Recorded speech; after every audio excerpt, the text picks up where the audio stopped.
Hola, buenos días. Mi nombre es Andrés Morales. Soy alumno de la Universidad Autónoma de Baja California, mejor conocida como UABC. En el día de hoy voy a hablar acerca de las críticas a la versión rígida de separación de poderes y las teorías sobre la separación de poderes en las constituciones modernas para la materia de teoría del Estado. Antes de comenzar a abordar estos temas, tenemos que definir al Estado y a la división de poderes. El Estado es una organización política y jurídica que ejerce soberanía sobre un territorio determinado y que tiene como fin regular las relaciones entre los individuos que lo habitan, garantizando el orden social y el cumplimiento de la ley.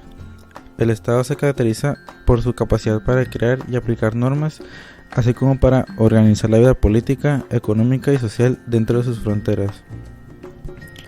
Los poderes del Estado se dividen en tres ramas fundamentales. Estos poderes son el poder ejecutivo, que es el encargado de ejecutar las leyes y administrar los asuntos públicos. Está representado por el presidente en una república o el monarca en una monarquía. En un sistema democrático, el ejecutivo también tiene la responsabilidad de implementar políticas públicas y administrar los recursos, entre otras funciones. El poder legislativo, su función principal es la creación, modificación o derogación de las leyes. Este poder está compuesto por un órgano representativo, como el Congreso o Parlamento, que puede ser unicameral o bicameral, dependiendo del país. Los legisladores son elegidos por el pueblo para representar sus intereses y tomar decisiones legislativas. Y el Poder Judicial, que es el encargado de interpretar las leyes y aplicar la justicia. Su función es resolver los conflictos legales y asegurarse de que las leyes se apliquen correctamente, protegiendo los derechos de los individuos. Este está compuesto por jueces y tribunales independientes. Ahora sí podemos hablar acerca del tema principal de este video. Para esto vamos a tomar como referencia a tres personajes importantes: Montesquieu, Max Weber y Giovanni Sartori. Montesquieu, cuyo nombre completo era Charles Louis de Secondat, barón de la Brede y Montesquieu, nació el 18 de enero de 1689 en Francia y fue uno de los filósofos más importantes de la Ilustración. Provenía de una familia aristocrática y su obra más conocida es El espíritu de las leyes, de 1748, que influiría profundamente en el desarrollo del pensamiento político moderno. Montesquieu estudió Derecho y fue presidente del Parlamento de Burdeos, lo que le dio una perspectiva directa sobre el sistema judicial y político. A lo largo de su vida se interesó por las diferentes formas de gobierno y las leyes que rigen a las sociedades. En su obra más importante, El espíritu de las leyes, analizaba las diversas formas de gobierno, monarquía, república y despotismo, y proponía la separación de poderes como una manera de evitar el abuso del poder, un concepto que más tarde influiría en la creación de los sistemas democráticos modernos, como los Estados Unidos y la Revolución Francesa. ¿Qué entiende Montesquieu por libertad política y cómo se garantiza? Montesquieu nos habla sobre las condiciones necesarias para que exista la libertad política dentro de un Estado.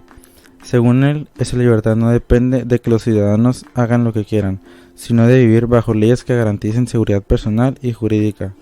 Para alcanzar esa libertad, es indispensable que los tres grandes poderes del Estado, el legislativo, que hace las leyes, el ejecutivo, que las aplica, y el judicial, que resuelve disputas y sanciona delitos, sean ejercidos por órganos diferentes e independientes entre sí. ¿Por qué es peligrosa la concentración de poderes en una sola entidad? Montesquieu sostiene que si una persona o institución concentra más de uno de esos poderes, se corre el riesgo de caer en la tiranía. Por ejemplo, si quien hace las leyes también las ejecuta, entonces podría manipularlas para su propio beneficio. Peor aún, si esa misma persona también tiene el poder de juzgar, entonces no habría garantías para nadie, ya que el juez podría usar las leyes como le convenga y aplicarlas arbitrariamente. Por eso, advierte que todo estaría perdido si los tres poderes estuvieran reunidos en una sola mano.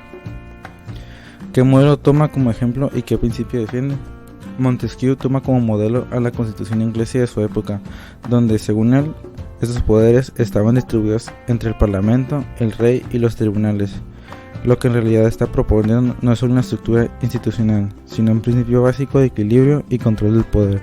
Cada poder debe servir como límite al otro, evitando así el abuso. ¿Cómo se aplica la teoría de Montesquieu en la actualidad y qué riesgos persisten? Esta idea se mantiene vigente y es central en muchas constituciones modernas. Por ejemplo, en Estados Unidos, el presidente no puede hacer leyes, solo puede vetarlas o proponerlas. Y el Congreso no puede ejecutar políticas, solo financiarlas y controlarlas. Además, la Corte Suprema es un órgano independiente que puede declarar inconstitucionales las leyes o decisiones del presidente. Este sistema de checks and balances, en español pesos y contrapesos, sigue la lógica de Montesquieu. Ningún poder puede actuar sin límites. Sin embargo, hay situaciones en el mundo actual que muestran el peligro que Montesquieu advertía. Un ejemplo reciente es el caso de El Salvador, donde el presidente Nayib Bukele impuso reformas para remover a jueces de la Corte Suprema y reemplazarlos con personas afines. Además, su partido domina el Parlamento. En la práctica, el Ejecutivo, el Legislativo y el Judicial han quedado bajo su control, rompiendo el equilibrio de poderes. Aunque ha mantenido altos niveles de popularidad, esta concentración pone en riesgo el Estado de Derecho y la libertad, tal como Montesquieu advertía casi 3 siglos. Ahora pasaremos a hablar sobre Max Weber. Max Weber fue un sociólogo, filósofo y economista alemán nacido el 21 de abril de 1864. Es uno de los pensadores más influyentes en la sociología moderna. Weber estudió cómo las ideas, la religión y las instituciones influyen en la sociedad, y es conocido por su análisis sobre el capitalismo, la burocracia y la autoridad. Una de sus obras más famosas es La ética protestante y el espíritu del capitalismo de 1905, en la que argumenta que ciertos valores protestantes, como el trabajo duro y la frugalidad, ayudaron a crear el sistema capitalista en Occidente. Weber también desarrolló la teoría de la acción social, que sostiene que las acciones humanas están guiadas por significados que las personas atribuyen a su comportamiento. Además, fue uno de los principales teóricos de la burocracia, como una forma eficiente de organización. ¿Qué idea central plantea Weber sobre el poder en los estados modernos? En su texto sobre la política como vocación, el sociólogo alemán Max Weber habla sobre cómo funciona el poder en los estados modernos. Una de las ideas más importantes que menciona es que hoy en día no basta con tener la clásica separación de poderes entre el presidente, el Congreso y los jueces. ¿Por qué? Porque hay un nuevo poder que no siempre se nota, que es la burocracia. ¿Qué es la burocracia y por qué tiene tanta influencia?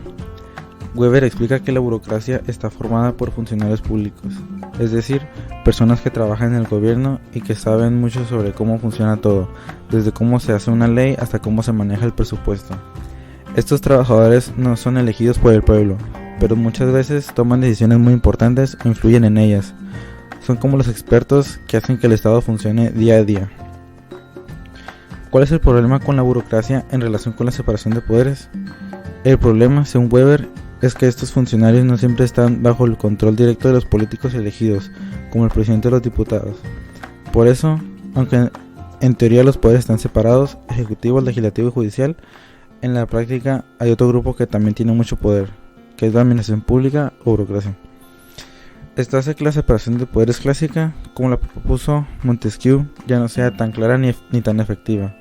Aunque parezca que el presidente manda, muchas decisiones importantes pasan por los burócratas, quienes muchas veces tienen más experiencia y conocimiento que los políticos. ¿Cuál es la postura que da Weber sobre la burocracia y su impacto en la democracia? Weber no dice que la burocracia sea mala, de hecho, cree que es necesaria en un mundo moderno, donde gobernar un país es muy complejo, pero también advierte que si los políticos no tienen carácter, preparación o vocación real para liderar, terminan siendo figuras decorativas, tienen el cargo pero no el control. El verdadero poder estaría entonces en manos de personas que no fueron elegidas democráticamente, lo cual puede ser un problema para la democracia. Después de mencionar a Max Weber, hablaremos sobre Giovanni Sartori. Giovanni Sartori fue un sociólogo y politólogo italiano nacido el 13 de mayo de 1924. Es conocido por sus estudios sobre la democracia, los sistemas políticos y la teoría de los partidos. Uno de sus trabajos más importantes es La teoría de la democracia de 1987, donde analiza cómo las democracias pueden ser entendidas y cómo funcionan los sistemas políticos. Sartori también es famoso por sus estudios sobre los sistemas de partidos y su clasificación de los sistemas políticos, en la que define las diferentes formas en las que los partidos pueden organizarse. En su obra Homo Videns de 1997, Sartori analiza el impacto de los medios de comunicación, especialmente la televisión, en la política y en la sociedad, argumentando que los medios pueden afectar la forma en la que las personas piensan y participan en la democracia. Sartori influyó enormemente en la ciencia política y sus ideas siguen siendo muy relevantes para entender la política contemporánea. Este personaje analiza las distintas formas de organización constitucional desde una perspectiva comparada, con especial atención al funcionamiento real del principio de separación de poderes. ¿Qué cuestiona Sartori sobre la separación de poderes propuesta por Montesquieu? Desde el inicio, Sartori cuestiona la idea de que una división rígida entre ejecutivo, legislativo y judicial, como la propuesta originalmente por Montesquieu, garantice automáticamente la democracia o la gobernabilidad. Por el contrario, sostiene que en la práctica, sobre todo en sistemas presidencialistas, esa rigidez puede producir bloqueos, enfrentamientos entre poderes y parálisis institucional. ¿Qué ejemplos utiliza Sartori para ilustrar sus argumentos? A través de ejemplos históricos y casos de América Latina, el autor subraya cómo la importancia del modelo estadounidense de separación de poderes ha fracasado en muchos contextos, donde no existen los mismos frenos y contrapesos culturales, institucionales o partidarios. ¿Qué advierte Sartori respecto al mimetismo constitucional y qué propone en su lugar? En ese sentido, Sartori advierte sobre el mimetismo constitucional. Esto quiere decir la tendencia a copiar modelos sin adaptarlos a las realidades políticas locales. Defiende la cooperación institucional por encima de la separación absoluta y plantea que los sistemas parlamentarios, al permitir una mayor integración entre poderes, ofrecen una mayor capacidad de acción gubernamental sin necesariamente poner en riesgo la democracia. ¿Qué características tiene el presidencialismo según Sartori? Giovanni Sartori habla sobre el presidencialismo, que es un sistema de gobierno en el que el presidente tiene un papel muy importante, ya que es jefe de Estado y jefe de gobierno. En este sistema, el presidente es elegido por el pueblo y se supone que tiene un poder muy fuerte para tomar decisiones y gobernar el país. ¿Qué implicaciones tiene el mandato fijo del presidente? Una de las principales características del presidencialismo es que el presidente tiene un mandato fijo. Eso significa que, una vez elegido, el presidente no puede ser removido fácilmente, incluso si ya no tiene el apoyo de la gente o si no está haciendo un buen trabajo. Este punto puede ser bueno porque da estabilidad al gobierno, pero también tiene desventajas. Por ejemplo, si el presidente no logra acuerdos con el Congreso o no tiene un mandato problemático, el país puede quedar bloqueado durante mucho tiempo sin que nadie pueda hacer algo para cambiar la situación hasta que termine el mandato. ¿Qué tipo de conflictos puede generar el presidencialismo? Sartori también señala que el presidencialismo puede generar conflictos entre el presidente y el Congreso. El presidente tiene poder, pero no puede controlar directamente al Congreso, y el Congreso no depende del presidente para seguir trabajando. Esto puede llevar a situaciones de confrontación y dificultades para gobernar, lo que podría hacer que el sistema no funcione bien, sobre todo si ambos poderes, ejecutivo y legislativo, no se ponen de acuerdo. ¿Qué riesgos conlleva la acumulación de poder presidencial? Otro problema que Sartori menciona es que, debido a esta separación de poderes, el presidente podría terminar teniendo demasiado poder si no hay suficientes controles sobre sus decisiones. Esto podría llevar a un tipo de tiranía, donde el presidente toma decisiones sin que haya suficientes frenos para detenerlos. ¿Por qué Sartori considera que al parlamentarismo una opción más adecuada en algunos contextos? Sartori también explica que en muchos países de América Latina, donde el presidencialismo es común, este sistema ha causado problemas. A veces, los presidentes tienen un poder tan grande que se generan crisis políticas o enfrentamientos con otras partes del gobierno, lo que crea inestabilidad. En comparación, Sartori sugiere que el parlamentarismo, que es otro sistema de gobierno, podría ser más adecuado en algunos casos. En el sistema parlamentario, el primer ministro, en lugar del presidente, depende del apoyo del parlamento. Si el primer ministro pierde ese apoyo, puede ser removido rápidamente y reemplazado. Esto permite una gobernabilidad más flexible y menos confrontación entre ejecutivo y legislativo. Para que toda esta información sea más digerible, vamos a resumirla de la siguiente manera. La libertad política se basa en vivir bajo leyes que protejan la seguridad y los derechos de las personas, lo cual requiere que el poder estatal esté distribuido entre distintos órganos independientes. Cuando una sola persona o institución concentra más de un poder, se pone en riesgo el Estado de Derecho y se abren las puertas a la tiranía. Sin embargo, en los estados modernos existe un poder adicional, la burocracia. Aunque necesariamente para el funcionamiento cotidiano del gobierno, esta puede acumular una gran influencia si los líderes políticos carecen de preparación, debilitando así la democracia. Además, una separación rígida de poderes no siempre asegura la gobernabilidad. En muchos contextos, especialmente en América Latina, los sistemas presidencialistas han generado conflictos y bloqueos institucionales cuando no están acompañados de mecanismos eficaces de cooperación y control. En contraste, modelos más flexibles como el parlamentario permiten mayor integración entre los poderes y una respuesta más ágil ante críticas políticas. Una vez concluido con este tema, pasé a hablar sobre el segundo tema que me tocó investigar, las teorías sobre la separación de poderes en las constituciones modernas. Para esto vamos a mencionar a Norberto Bobbio. Norberto Bobbio fue un filósofo y jurista italiano. Nació el 18 de octubre de 1909. Es conocido por sus estudios sobre el derecho, democracia y teoría política. Bobbio fue uno de los pensadores más importantes del siglo XX en Italia y se destacó por su análisis sobre los derechos humanos y la relación entre el poder político y la libertad individual. En sus obras defendió la importancia de la democracia y los valores liberales, considerando que la democracia es el mejor sistema para garantizar los derechos y la libertad. Uno de sus libros más influyentes es La Era de los Derechos, 1990, en el que argumenta que los derechos humanos son la base fundamental de la democracia moderna. También reflexionó sobre la crisis de la política y el papel del Estado en las sociedades contemporáneas. El pensador italiano Norberto Bobbio nos habla sobre una división muy importante en la vida política y social, la diferencia entre lo público y lo privado. Esta separación es clave para entender cómo funcionan los gobiernos y cómo se protege la libertad de las personas. ¿Cuál es la diferencia entre lo público y lo privado, según Bobbio? Lo público es todo lo que tiene que ver con el Estado y las decisiones que afectan a toda la sociedad, como las leyes, la seguridad, la educación o los impuestos. Lo privado, en cambio, es lo que pertenece a cada persona, como su familia, su casa, sus creencias o su forma de vivir. En teoría, el gobierno no debería meterse en esa parte que es la persona. ¿Cómo era la separación entre lo público y lo privado en la antigüedad? Bobbio explica que esta separación no siempre fue clara. En la antigüedad, por ejemplo, lo público y lo privado muchas veces estaban mezclados.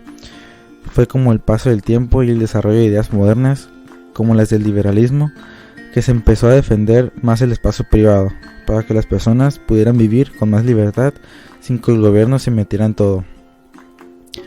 ¿Cómo varía la separación entre lo público y lo privado según el tipo de gobierno? Bobbio también dice que esa división no es perfecta ni definitiva. Cambia según la época, el país o el tipo de gobierno. Por ejemplo, en un sistema liberal, el Estado trata de intervenir lo menos posible en la vida privada de las personas. En cambio, en un sistema más autoritario o socialista, el Estado se mete más en lo que hacen las personas, por ejemplo, controlando la economía o la educación familiar. Además, hay muchas cosas que hoy en día no está claro si son públicas o privadas. Por ejemplo, ¿es la salud algo privado de cada persona o es responsabilidad del Estado? ¿Las redes sociales son un espacio privado o el Estado debería regularlas? Estas preguntas muestran que la línea entre lo público y lo privado a veces se vuelve borrosa y genera muchos debates. En resumen, la división entre lo público y lo privado es fundamental para entender el funcionamiento de los gobiernos y la protección de las libertades individuales. Lo público abarca todo lo relacionado con el Estado y las decisiones que afectan a la sociedad en conjunto, mientras que lo privado pertenece al ámbito personal, como la familia, las creencias o el estilo de vida. Esta separación no siempre ha existido con claridad y ha evolucionado con el tiempo, especialmente con el desarrollo de ideas modernas que defienden la autonomía individual frente al poder estatal. Sin embargo, la frontera entre ambos ámbitos varía según el contexto histórico, político y cultural, y muchas veces se vuelve difusa.